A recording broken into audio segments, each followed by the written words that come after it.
Hi guys, welcome back to SOS. This is not a game or dangerous, but this is side of SMKN 1 Tarakan.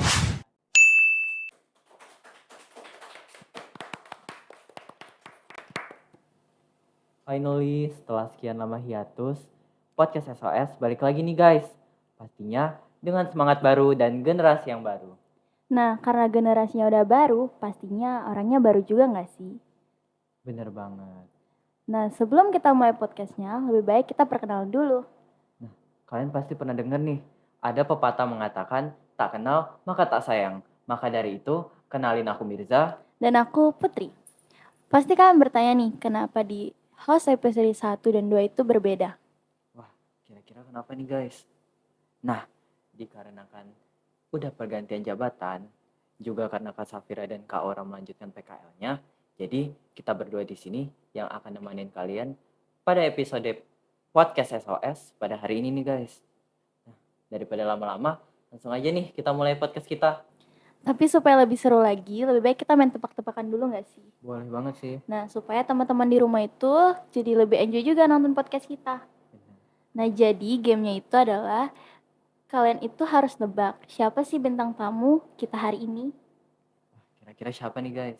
Nah, jadi clue-nya itu bintang tamu kita hari ini itu adalah guru favorit di SMKN 1 Tarakan dan juga guru kali ini tuh punya positive vibes gitu dan otomatis buat murid-murid jadi lebih enjoy pas belajar. Jadi lebih asik gitu nggak sih Iya, belajarnya? bener banget. Nah, kira-kira siapa nih guys bintang tamunya pada hari ini? Kalian udah pada bisa nebak belum? Kira-kira siapa sih bintang tamu kita di episode kali ini? Nah, daripada lama-lama, langsung aja kita panggilkan. Ini dia bintang tamu kita pada hari ini, yaitu Bapak Ibrahim, SS, MPD.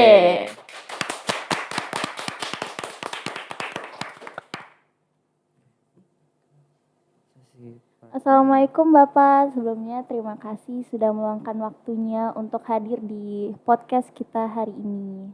Waalaikumsalam warahmatullahi wabarakatuh. Terima kasih atas undangan kalian untuk mengisi aktivitas Anda di Jumat sore seperti ini. Ini sangat positif bagi sekolah dan bagi kalian semua untuk mengembangkan kemampuan dan bakat kalian. Jadi guys, di hadapan kita udah ada Bapak Ibrahim SSMPD selaku Waka di SMKN 1 Tarakan. Gimana nih Pak kabarnya? Baik, alhamdulillah sehat. Nah, perjalanan Bapak pas menuju ke sini tuh gimana sih kira-kira, lancar atau mungkin ada kendala lainnya? Kalau untuk hari ini sampai ke sini sih tidak ada masalah, tidak ada kendala. Tapi untuk masuk di SMK 1 memang perlu proses yang panjang, termasuk proses adaptasi di SMK Negeri 1 Tarakan butuh waktu yang panjang. Bapak, sebelum Bapak kesini Bapak udah makan dulu nggak sih Pak?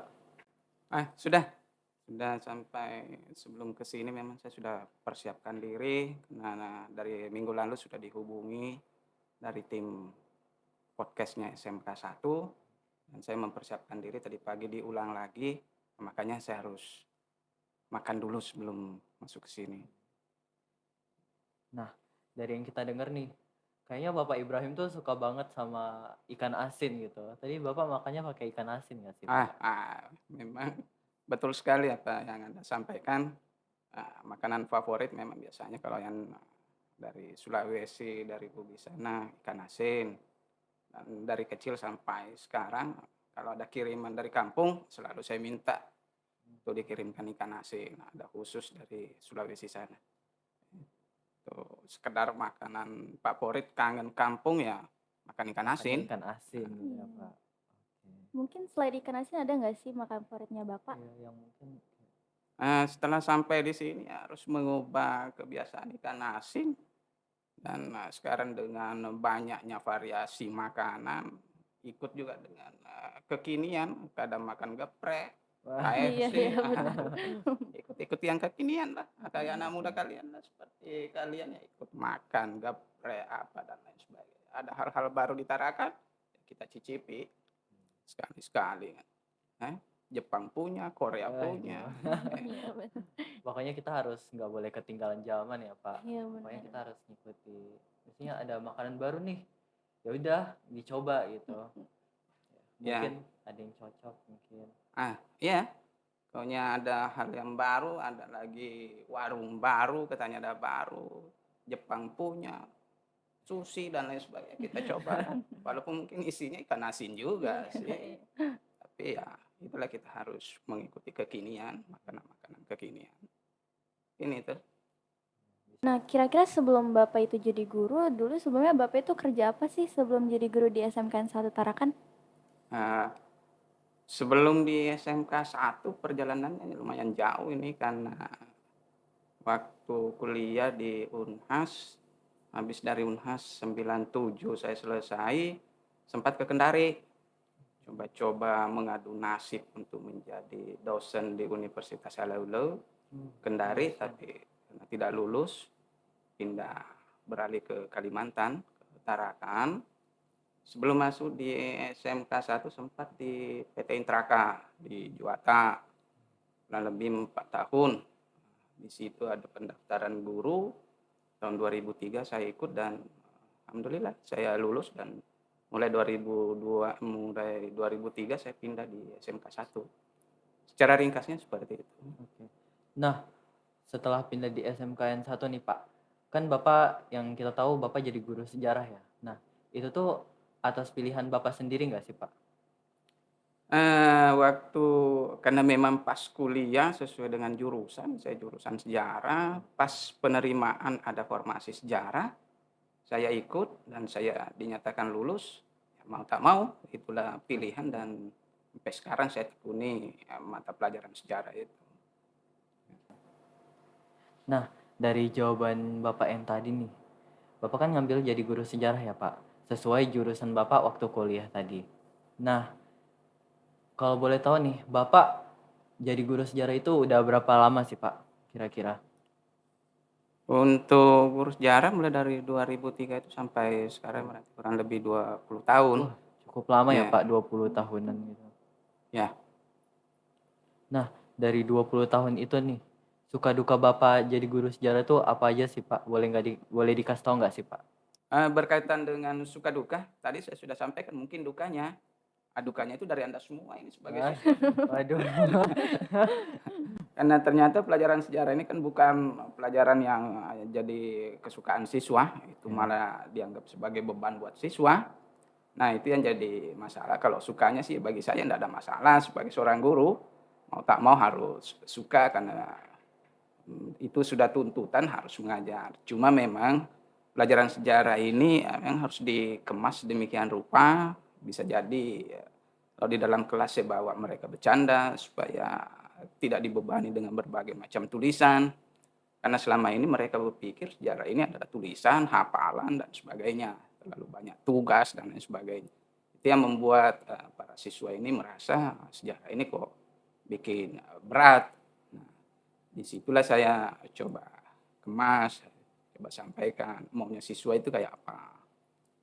Nah, dari dulu, mulai dari saya mengajar di SMK 1, saya selalu menyampaikan sejarah dalam bentuk-bentuk seperti itu. Tidak terlalu terfokus pada buku pelajaran, tapi mungkin dari masukan siswa itulah yang kita kemas. Walaupun nanti pada akhirnya siswa juga harus tetap membaca buku sebagai acuan dalam proses pembelajaran. Mungkin gambarannya seperti itu. Mungkin dari penjelasan Bapak tadi, mungkin karena itu juga murid-murid suka dengan pelajaran ya sejarah ya. karena kayak menurut aku sih ya, teknik Pak Ibe dalam mengemas pelajaran itu berhasil gitu. Iya, karena Bapak Ibu tuh juga membawa pembelajaran tuh dengan enjoy gitu. Jadi Iya. murid-murid juga lebih masuk ke otak gitu. Kitanya juga ke bawah gitu Iya, nggak ke sih? bawah suasana. Nah, dari penjelasan Bapak tadi, Bapak itu punya nggak sih tips and trick belajar buat murid-murid di SMKN 1 supaya lebih semangat lagi dan pelajaran tuh lebih masuk gitu? Selama ini kalau khusus pembelajaran sejarah memang selalu pertemuan awal itu saya selalu mengajak siswa, maunya mereka itu kayak apa, proses pembelajaran. Supaya nanti saya bisa mengambil suatu tindakan, oh siswa itu ternyata sukanya seperti ini, khususnya dalam pelajaran sejarah. Selalu saya dapatkan beberapa, pokoknya hampir selama 20 tahun saya mengajar sejarah, kendalanya, masalahnya itu tetap sama bahwa sejarah itu adalah pelajaran yang membosankan dalam tanda kutip. Nah, itulah yang saya coba kemas. Maunya kalian kayak apa? Oh Pak, kami maunya seperti ini, kami tidak mencatat, kami tidak terlalu banyak menghafal dan lain sebagainya. Di situlah saya ajak. Walaupun nanti pada saat tertentu dia harus tetap menghafal, dia harus tetap membaca, tapi dipancing dulu supaya merasa tidak terbebani di awal.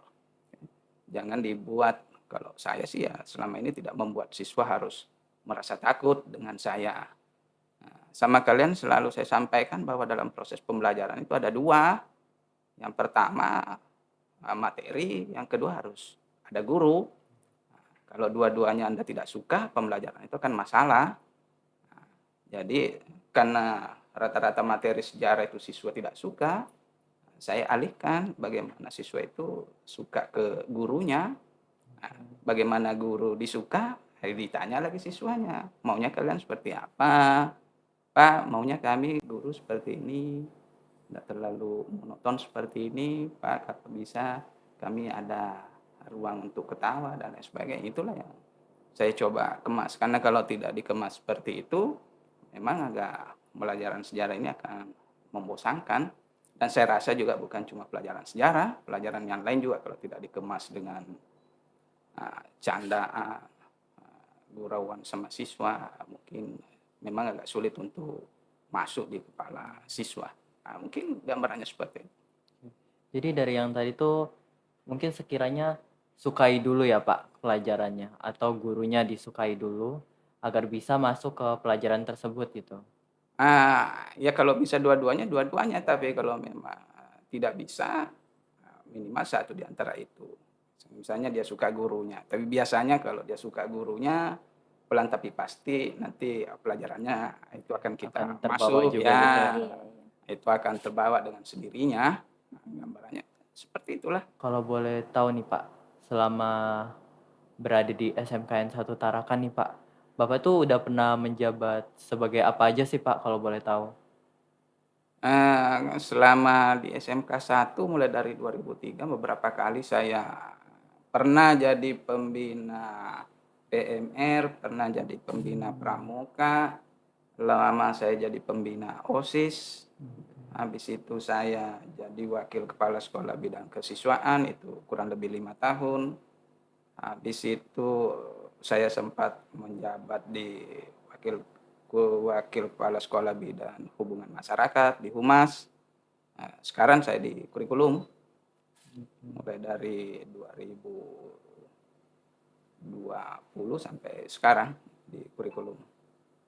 Kira-kira Bapak masih ingat nggak sih waktu Bapak jadi pembina OSIS? Nah itu tuh angkatan berapa sih Pak? Kalau pembina OSIS, kalau mungkin sekitar 2008 sampai 2011 kayaknya. Kurang lebih 5 tahun saya. Dan di situ memang ya ada beberapa ketua OSIS itu yang saya anggap mereka luar biasa.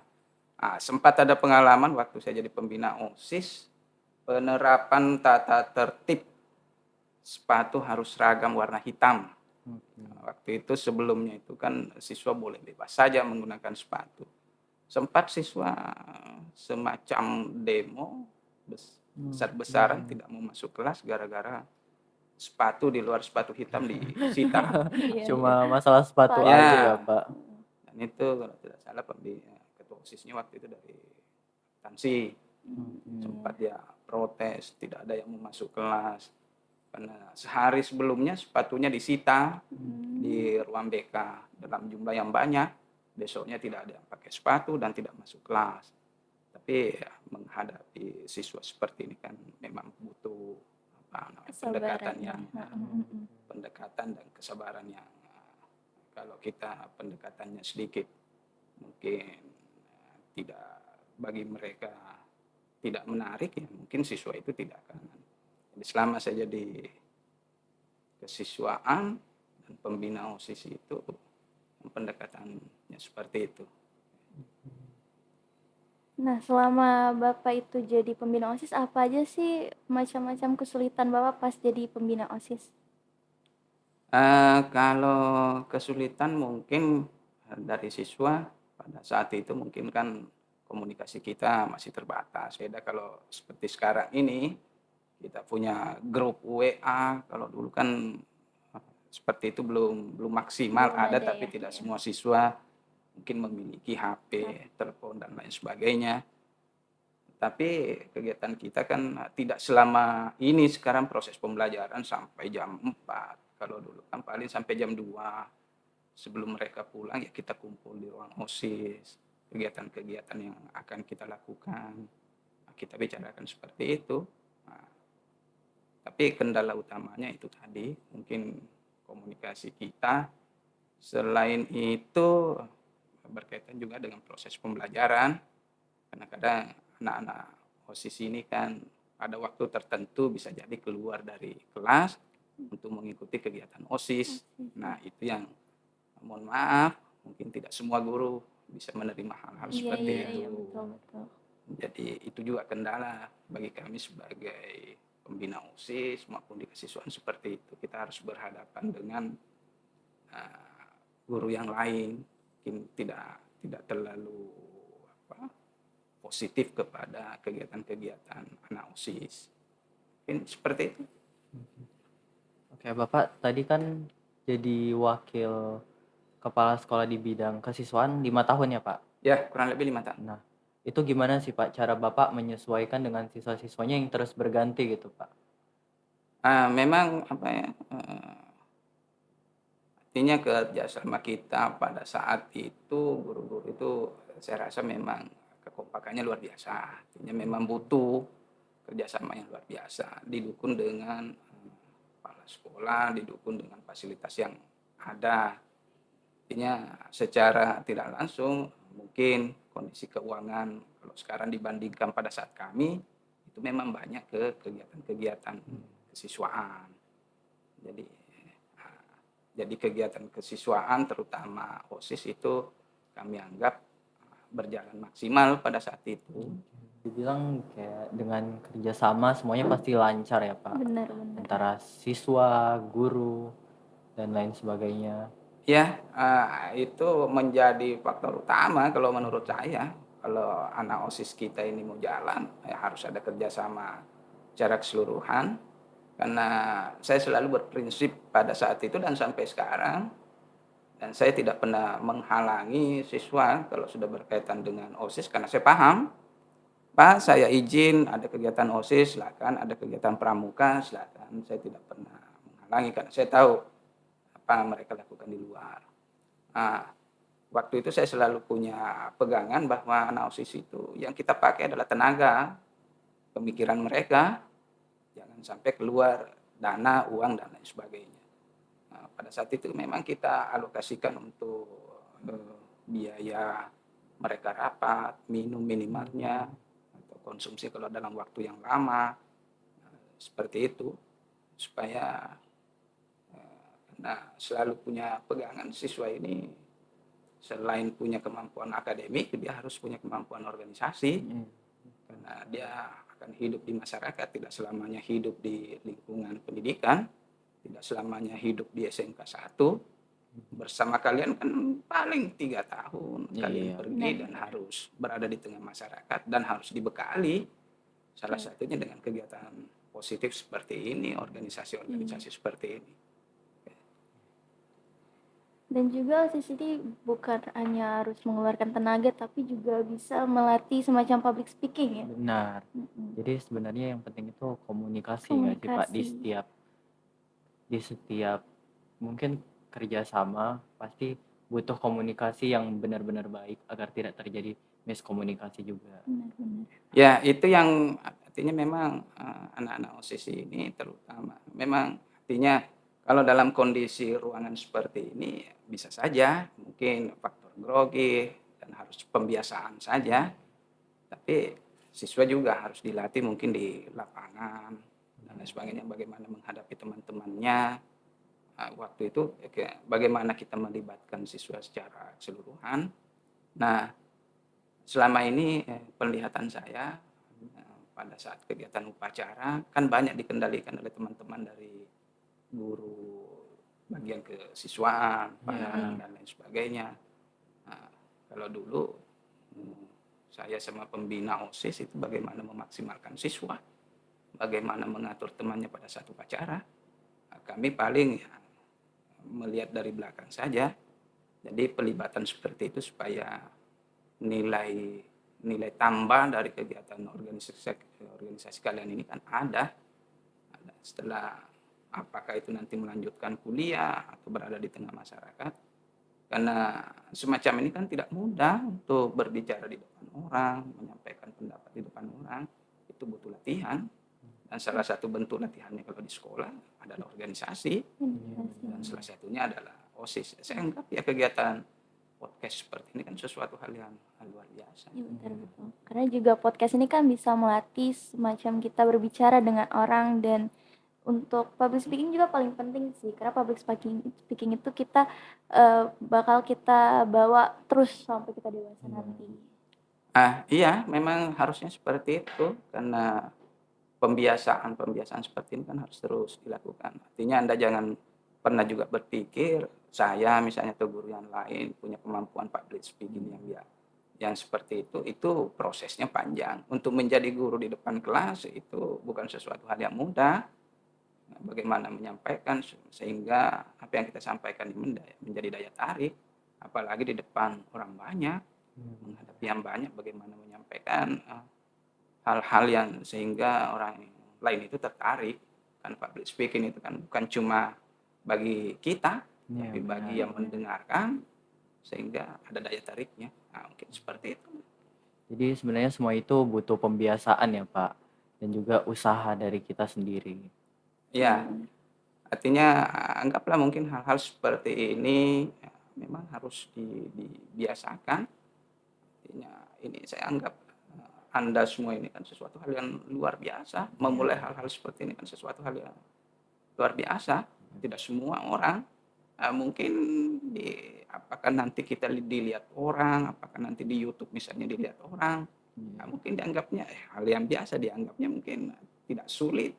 Padahal untuk hal-hal seperti ini kan butuh proses yang panjang luar biasa. Nah, karena Bapak juga udah lama di SMKN 1, nah menurut Bapak tuh gimana sih perkembangan SMKN 1 ini dari zaman ke zaman gitu? Kalau mungkin secara fisik memang SMK saat ini kan luar biasa sudah perkembangannya secara fisik. Tapi secara non fisik mungkin ya kurang lebih perkembangannya sama ya, prosesnya sama. Walaupun dengan berbagai macam perubahan kurikulum, tapi saya lihat proses pembelajarannya juga kurang lebih sama sebelumnya. Tapi secara fisik memang luar biasa perkembangannya. Apakah itu lab-nya, apakah itu tempatnya, itu sudah sangat-sangat perkembangannya sangat luar biasa. Bagaimana nih tanggapan Bapak tentang murid-murid angkatan tahun ini nih? Apakah ada perbedaan dengan angkatan sebelumnya atau gimana nih Pak?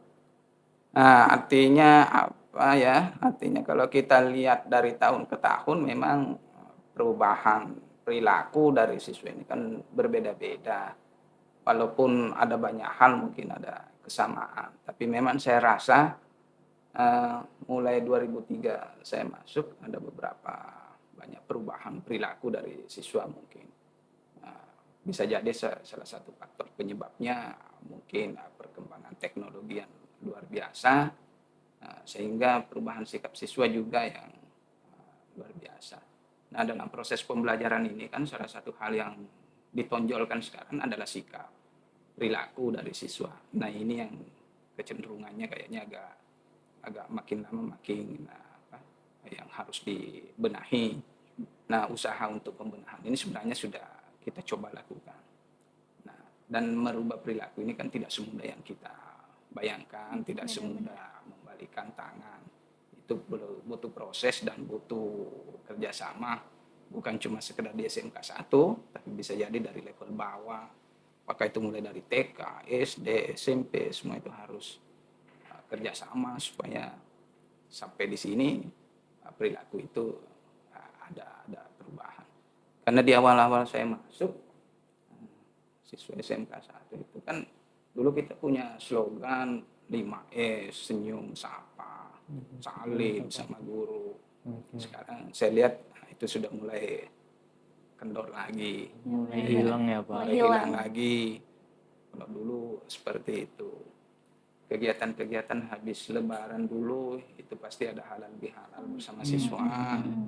Itu biasanya kita di lapangan kita ya akrab-akrab dengan siswa. Biasanya siswa baru juga kita apa, ketemu semua guru, salim dan lain sebagainya. Nah, sekarang kita lihat bisa jadi mungkin akuntansi tidak mengenal guru boga, tidak mengenal guru akuntansi, mengenal guru yang lain di luar dari program keahliannya. Benar-benar. Kalau dulu memang salah satu hal yang harus dipaksakan sama siswa, dia harus tahu gurunya, harus kenal gurunya. Nah, mungkin itu yang harus kita coba kembalikan lagi di SMK 1. Nah, kemarin kan Pak, OSIS mengadakan event, kelas meeting, dan market day. Nah, tanggapan Bapak itu gimana sih Pak tentang event kita yang mungkin bisa dibilang cukup besar gitu? Iya, artinya selama mungkin habis pandemi, itu sesuatu hal yang luar biasa sudah itu. Dan saya sudah sampaikan sama teman-teman di kesiswaan, kalau bisa ke depannya kita lebih besar lagi. Karena pernah kita coba lakukan, artinya keterlibatan guru juga di dalamnya perlu ada. Kita dulu pernah mengeluarkan proposal untuk beberapa tempat, untuk melakukan kegiatan yang sedikit lebih besar. Saya sudah sampaikan juga dengan tim manajemen kepada Bapak Kepala Sekolah, karena kita kan nanti bulan tahun bulan 4, mungkin kalau memang bisa kita buat event sedikit lebih besar, kita kemas lebih baik, supaya SMK 1 mungkin kembali ada gaungnya kedengaran sampai di luar lagi kan. Nah, di balik kemewahan kelas meeting kemarin ternyata banyak juga kesulitan kita lewatin ya. Mulai dari mengirimkan proposal dan bahkan sampai malam juga di sekolah ya buat ngatur mungkin untuk hadiah perlombaan hadiah juga. perlombaan, sertifikat dan lainnya tuh pasti butuh proses banget. Nah Pak, ini ada sedikit pertanyaan mungkin dari teman-teman di luar sana ya, yang mau bertanya sama Bapak. Nah, pertanyaan pertama itu, mereka ini minta Bapak ceritain sedikit kenapa sih bisa jadi wakil kurikulum dan guru sejarah gitu. Secara bersamaan Iya, gitu. gimana sih Pak itu ceritanya? Prosesnya kan seperti ini, di pendidikan di sekolah itu ada tugas utama, ada tugas pokok namanya. Tupoksi kita, tugas pokok itu mengajar. Dan guru itu minimalnya harus 24 jam. Nah, kurikulum itu tugas tambahan. Tugas tambahan. Walaupun sebenarnya ada harga jamnya, itu 12 jam. 12 tugas tambahan. Nah, memang kepala sekolah itu pun sama dengan kami ini. Kepala sekolah itu guru, tapi tugas tambahannya sebagai kepala sekolah. Saya guru, tugas tambahan saya wakil kepala sekolah. Boleh saja saya mengajar 12 jam. Nah, sisanya saya sebagai wakil. Tidak bisa di luar dari itu sebagai wakil. Memang harus seperti itu. Dan ini sudah berkali-kali juga sih menempati posisi sebagai wakil. Di kurikulum baru kali ini memang saya di kurikulum, dan beberapa kali mungkin saya sampaikan sama siswa di kelas bahwa kurikulum itu mengurus guru dan administrasi pembelajaran, jadwal kalian, guru kalian siapa yang harus mengajar di situ, itu di kurikulum. Kurikulum intinya sebenarnya adalah tugas tambahan yang dibebankan oleh kepala sekolah kepada seorang guru. Nah, kebetulan kalau di SMK 1 saya yang dipercayakan. Nah, kami juga kami empat wakil. Salah satunya kurikulum, siswaan, ada humas, ada satras. Itu semua tugas tambahan. Dan itu boleh diganti. Karena SK penggantian untuk wakil itu dari kepala sekolah. Beda kalau kepala sekolah karena ditentukan oleh kepala daerah. Kalau tingkat SMK tentunya gubernur yang mengeluarkan SK untuk kepala sekolah. Tapi kalau kami sewaktu-waktu boleh diganti. Intinya di situ. Nah, ngomong-ngomong tentang kurikulum nih Pak, kenapa sih angkatan yang sekarang itu dipakai untuk kurikulum merdeka, kenapa tidak dengan kurikulum 13? Nah, ini juga memang, apa namanya, kita ini kan kalau di dunia pendidikan kita menganggap sekolah ini adalah, paling rendah, paling di bawah lah dibanding dengan yang lain. Tingkatannya dinas pendidikan provinsi, ada kementerian pendidikan. Nah, untuk perubahan kurikulum itu kan bukan wewenang sekolah, itu pasti dari pemerintah. Kami di sekolah hanya menjalankan, tapi proses untuk perubahan kurikulum itu pasti ada. Sebelum, penerapan, kurikulum merdeka, itu ada pelatihan. Saya, kepala sekolah, dengan beberapa guru itu dilatih untuk persiapan penerapan kurikulum merdeka. Dan, memang, apa ya, jadi kurikulum itu pada intinya kita mengikut, regulasi dari atas, permintaan di atas. Cuma begitu sampai di sekolah, sekolah ada beberapa bagian sekolah boleh menentukan, karena itu berkaitan dengan kondisi lingkungan. Anggaplah misalnya berkaitan dengan muatan lokal, ya muatan kedaerahan, bagaimana kita cari di sini sifat-sifat lokal. Nah, begitu pula dengan proses pembelajaran di dalam kelas. Artinya kalau misalnya berkaitan dengan pelajaran sejarah, saya berbicara tentang Candi Borobudur, tentunya kan siswa saya tidak bisa ajak untuk ke Candi Borobudur. Iya, Tapi benar. bisa jadi mungkin dengan memperlihatkan gambar atau mungkin destinasi sejarah yang lain. Artinya jangan dipaksa siswa untuk paham betul tentang tentang Borobudur, tentang Pulau Jawa, tapi bagaimana siswa mencari destinasi sejarah yang ada Di di Indonesia yang Tarakan. Tarakan. Terus nih katanya Bapak Ibrahim nih bisa bunyiin jari gitu. Jadi teman-teman ini nanya bagaimana sih Pak Iya, caranya? pada minta tutorial Pada nih. penasaran nih Pak. Penasaran gimana sih caranya?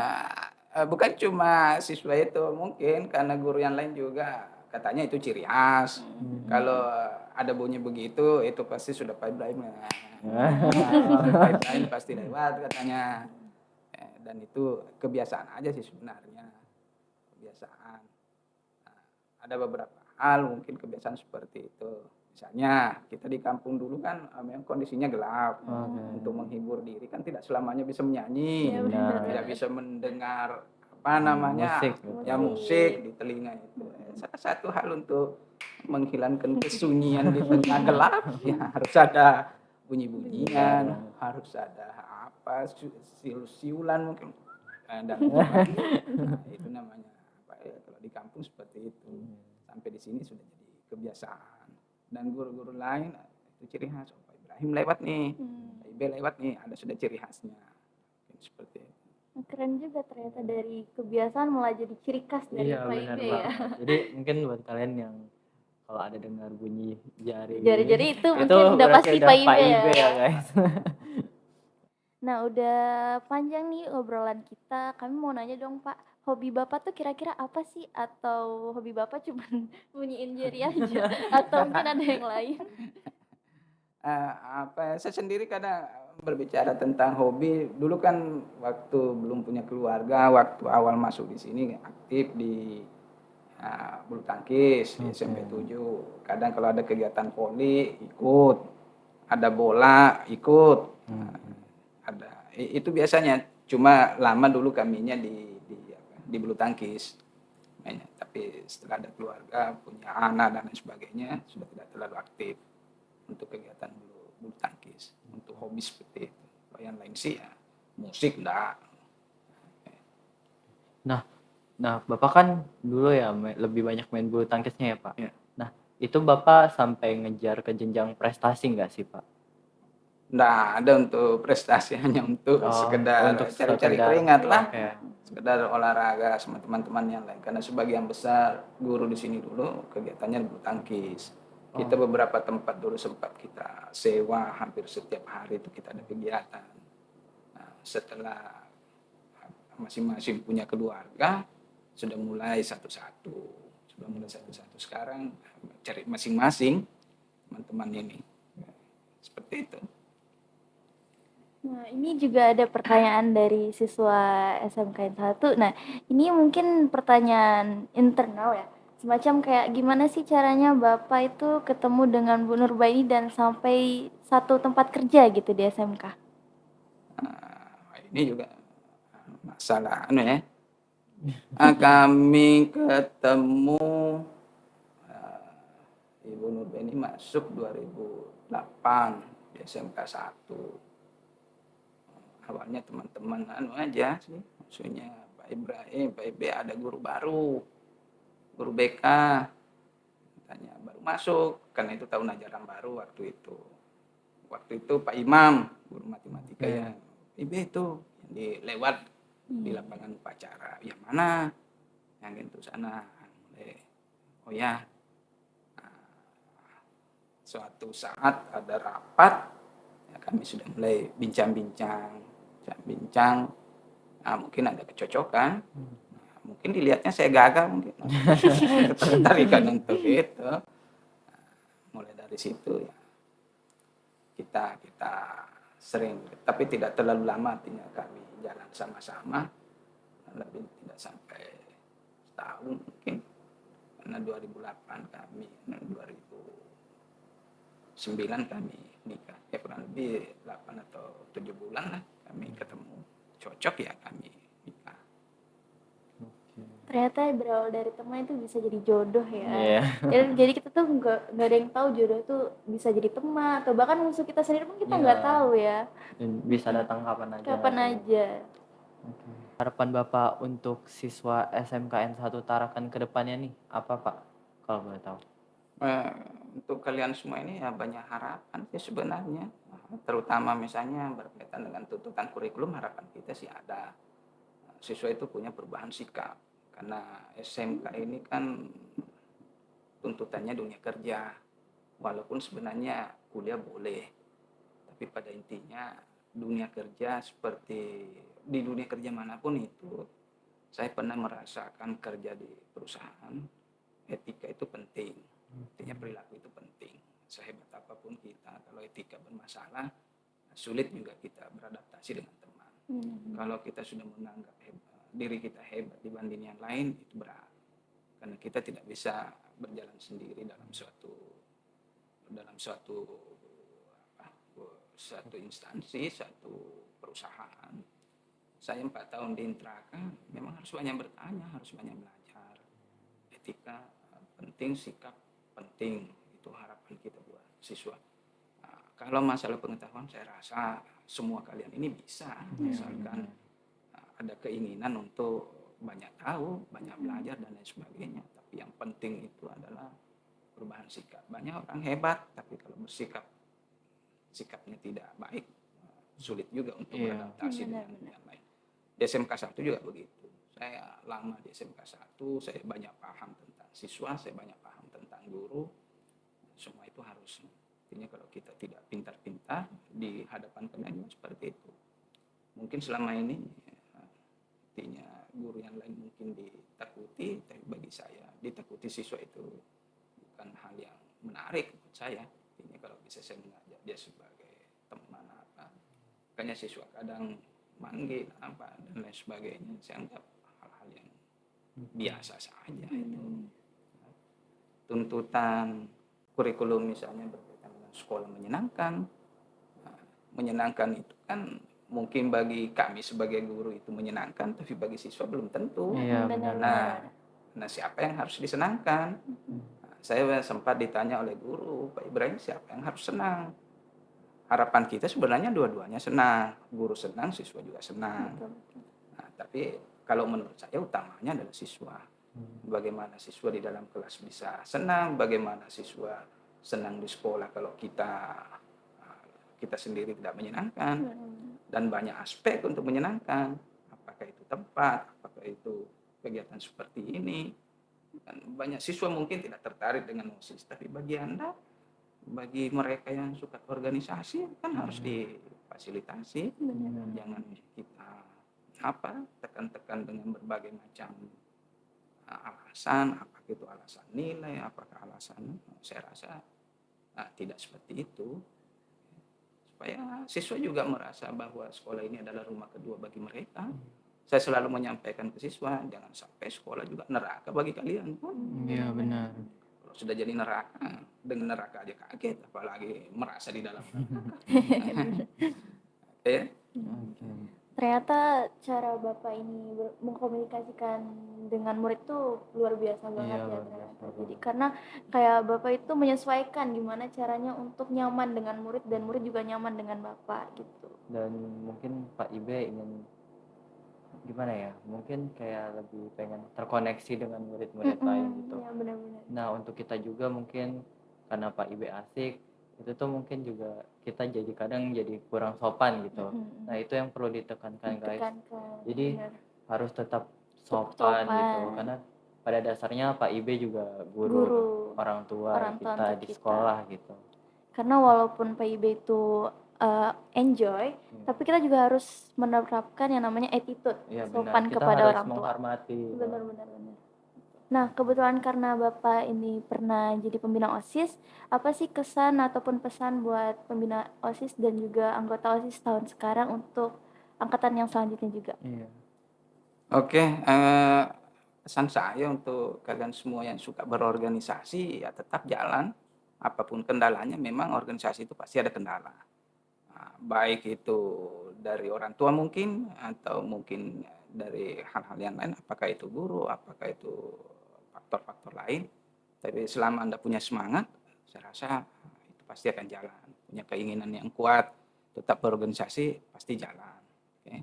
Dan itu harus terus dijalankan. Apapun tantangannya harus tetap jalan. Selanjutnya, kalian juga tetap harus mengutamakan pendidikan, kan itu bagi kalian itu penting, masa depan kalian itulah yang harus kalian pegang. Bukan cuma pesan dari saya, dari orang tua saya, ya seperti itu. Kalian merantau kemanapun itu, selama pendidikan Anda ada, pasti tidak akan hilang, pasti tidak akan terbengkalai. Tapi kalau terbatas kemampuan kita, itu akan jadi masalah. Selanjutnya, etika penting, sopan santun penting, tetap harus seperti itu. Saya kadang semarah apapun saya, apapun masalah saya di rumah, saya usahakan untuk tidak sampai di dalam kelas, tidak menjadikan kalian sebagai pelampiasan untuk marah, tidak, saya tetap senyum di hadapan kalian. Tetaplah tegar, tetaplah berjuang, tetap jalan dan seterusnya. Itu mungkin. Ternyata memang menjadi guru itu bukanlah salah satu hal yang mudah dan memang butuh perjuangan banget ya. Benar banget sih. Kita juga harus profesional dalam mengatur emosi kita agar tidak membawa ke suatu kegiatan yang kita lakukan. Gitu. Gak mudah buat hal itu kan, Benar karena nggak banget semua sih. orang bisa profesional dalam situasi apapun. Dan kami sangat amat bangga dengan perilaku Bapak karena Bapak keren. Bapak keren. 5 jempol buat Bapak. Nah, kesan dan pesan Bapak nih untuk mungkin kakak kelas kita yang kelas 12 nih, yang lagi PKL dan mungkin dalam waktu dekat ini ya, akan lulus datang gitu. kembali ke sini dan mulai belajar Iya, lagi. benar banget. Untuk yang kelas 12 memang harus mempersiapkan diri. Artinya kalian di sekolah itu tinggal berapa bulan lagi, selebihnya Anda akan berada di tengah masyarakat, tidak lagi di lingkungan SMK Negeri 1 Tarakan. Dalam waktu dekat ini Anda harus mempersiapkan diri, terutama berkaitan dengan ujian sekolah. Ujian sekolah mungkin kita rencanakan bulan 4. Habis itu nanti mereka harus ujian kompetensi keahlian. Itu adalah kegiatan terakhir bagi mereka. Dan mereka harus tetap semangat, tetap jalan. Karena selama PKL ini ada beberapa siswa yang mungkin tidak bertahan dengan berbagai macam faktor. Itu yang kita sayangkan. Kan tinggal beberapa bulan saja mereka ada di lingkungan SMK 1. Setelah itu mereka dapat ijazah, mereka bisa menggunakannya untuk bekerja atau mungkin melanjutkan pendidikan. Mereka harus tetap kuat, mereka harus tetap semangat, apapun kondisinya mereka harus tetap jalan. Oke. Mungkin itu. Ngomong-ngomong untuk ujian anak kelas 12 nih, gimana kok itu tentang anak kelas 11 dan ke-10 itu libur atau tetap sekolah sih Pak? Gimana? Kalau sampai di situ, sudah kita bicarakan sebenarnya kemungkinan besar kalau ujiannya kita akan menggunakan ruangan, kemungkinan besar kita akan istirahatkan. Oke. Nah, saya sudah bincang-bincang dengan teman yang lain termasuk sampai di kepala sekolah. Kegiatan ujian sekolah kan rencana ini kalau tidak ada perubahan dari pemerintah, dari Dinas Pendidikan, kita rencanakan tanggal 10 April, itu selama 1 minggu. Kalau bisa prosesnya, mungkin Anda istirahat misalnya yang kelas 10, 11 istirahat. Nah, saya sudah bercanda dengan Bapak kepala sekolah kalau bisa sampai Lebaran lah Pak, supaya mereka juga ini Panjang ya, itu supaya liburnya menyenangkan untuk murid sekali sih. kita lanjutan dengan kegiatan Lebaran. Karena rencana habis kegiatan ujian sekolah yang inti, bagi mereka yang tidak sempat ikut, mungkin ada susulan. Kita agendakan sekitar 3 hari untuk kegiatan susulan. Nah, tergantungan nih tinggal kita, karena rencananya kita akan menggunakan aplikasi dan siswa akan kita minta untuk membawa HP. Rencana seperti itu. Rencananya seperti kalau tidak ada perubahan, kita akan jalan. Saya sudah sampaikan rencana-rencananya pada Bapak Kepala Sekolah. Jadi untuk kelas 12 ya tetap harus berjuang. Perjuangan mereka masih ada di SMK 1 dan tidak lama lagi mereka harus menyelesaikan itu semua. Semangat juga buat kakak kelas kita yang kelas 12 nih yang sebentar lagi lulus. Ya tetap semangat PKL-nya. Dan semoga segala urusannya tetap dilancarkan. Amin. Nah, mungkin untuk informasi lebih lanjutnya juga bisa ditunggu penyampaian selanjutnya ya. Di podcast selanjutnya yang pasti bakal lebih seru lagi. Iya. Nah, udah nggak kerasa ternyata kita ngobrol-ngobrolnya tadi udah sekitar 1 jaman lebih ya Pak ya, karena saking serunya juga kan Iya, kita mungkin- ngobrol terus sama Bapak. Mungkin karena asik juga jadi kayak nggak kerasa. Nggak udah kerasa gitu jam waktunya. segini juga. Kayak rasanya tuh pengen terus Pengen ngobrol terus gak sih? ngobrol, cuman karena udah habis aja waktunya, Iya, emang udah kayak- sore juga ya iya guys udah ya. sore juga jadi kayak harus diakhiri. iya. Untuk Bapak Ibrahim makasih juga untuk karena udah mau menyempatkan waktunya untuk jadi bintang tamu di podcast kita kali ini. Kami juga terima kasih buat Bapak yang Bapak Kepala Sekolah karena sudah menyiapkan fasilitas semacam OSIS seperti ini, itu benar-benar terima kasih banget. untuk mengembangkan apa bakat ya? lah, Iya bakat- bisa dibilang. bakat murid seperti public speaking, terus kayak berorganisasi itu kan benar-benar apa ya, harus dikembangkan banget. Jadi kami benar-benar terima kasih. Suatu kebanggaan juga nggak sih buat kita bisa Ngobrol bareng langsung Bapak sama Bapak Ibrahim Ibrahim. dengan waktu yang Cukup lama. Iya cukup lama. Nah, sebelum podcastnya kami akhiri nih Pak, kami mau nanya dong, gimana sih perasaan Bapak pas diundang di podcast ini? Terima kasih. Kalau menurut saya suatu kebanggaan juga buat saya. Mungkin belum banyak juga diundang untuk kegiatan podcast seperti ini di sini. Dan harapan saya juga ke depan teman-teman yang nanti diminta untuk mengisi kegiatan podcast, ya tetap menyempatkan diri untuk memenuhi undangan anak-anak kita demi pengembangan diri mereka dengan pengembangan sekolah kita juga. Saya sangat berterima kasih sama kalian. Nah, mungkin kalian juga berpikir Pak Ibrahim ini enak aja ngomong, santai aja ngomong. Pada prinsipnya juga ya menghadapi mic seperti ini kan tidak semua orang Iya juga benar bisa. banget Pak. Ya, tidak semua orang bisa dan itu juga perlu. Saya juga menganggap ini adalah proses pembelajaran buat saya. Nah, kan suatu saat mungkin bukan cuma podcast SMK 1 yang akan memanggil atau apa, siapa tahu suatu saat saya dipanggil di TV, di radio dan sebagainya kan Amin ya itu Pak. hal seperti ini. Makasih sekali lagi. Harapan kita juga, harapan saya ya teman-teman yang lain nanti suatu saat mengisi podcast anak-anak kita di SMK 1, harapannya ya bisa memenuhi undangan mereka, bercanda-bercanda, kan tidak banyak waktu untuk bercanda dengan kalian. Ya. Dan siapa lagi yang diajak bercanda kalau bukan kalian ya. Iya. Suatu saat mungkin malah podcast ini kalau bisa ada kopi di depan. Oh iya Pak. Supaya bisa kita bisa lebih santai bicara. Mungkin itu ya. Makasih sekali lagi. Iya. Makasih juga. Sekali lagi makasih ya Pak. Makasih juga buat mungkin teman-teman yang udah nonton podcast kita. Mungkin dari podcast tadi juga kita bisa lebih mengenal bagaimana sih dan siapa sih Bapak Ibrahim itu. Dan juga kita bisa banyak belajar tentang gimana perjuangan Bapak dan kita bisa tahu apa itu arti yang namanya komunikasi dan juga Benar kerjasama. banget. Mungkin dari perbincangan kita tadi bisa diambil yang Ya, positifnya. ya, Maaf juga kalau ada salah kata. benar-benar. Karena kami juga baru pertama Iya, kali ya. benar-benar official ya. Iya, benar Oke. banget. Kalau misalnya ada saran ataupun kritik yang mau kalian katakan atau mungkin pengen lebih deketin kami, boleh banget komen di Iya, bawah. komen di video podcast Terima kita. kasih juga buat teman-teman semua udah nonton podcast ini. Aku Putri. Dan aku Mirza, kita berdua pamit undur. Jangan lupa untuk like, comment, comment, and share ke share. teman-teman kalian semua. Sekali lagi, terima kasih. Assalamualaikum warahmatullahi wabarakatuh. See you guys in the next video. Bye-bye.